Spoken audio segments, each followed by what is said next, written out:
ما سبق ليست مشاهد مسربة بكاميرا خفية من إحدى قاعات الشاي الفاخرة. ما يعرض الآن حال بل واقع المجلس الشعبي الوطني في سهرة رمضانية عرض فيها مصير الشعب على البرلمان، مخطط عمل الحكومة.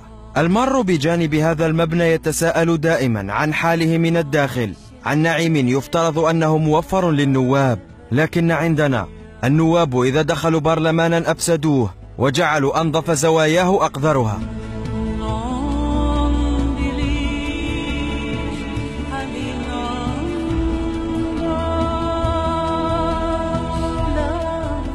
قبل أيام احترق برلمان إيران بنيران داعش، وبالأمس كاد برلمان الجزائر أن يحترق بنيران سجائر نوابه بنيران ناعمة وأخرى صلبة، بعد أن تلوث بقاذوراتهم في مشهد قد لا نراه حتى في دول العالم الثالث.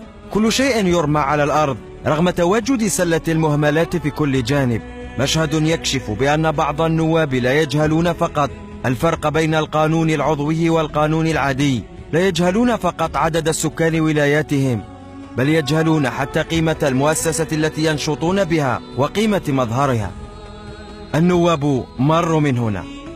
هكذا كان الهامش، أما اللب لم يختلف كثيرا.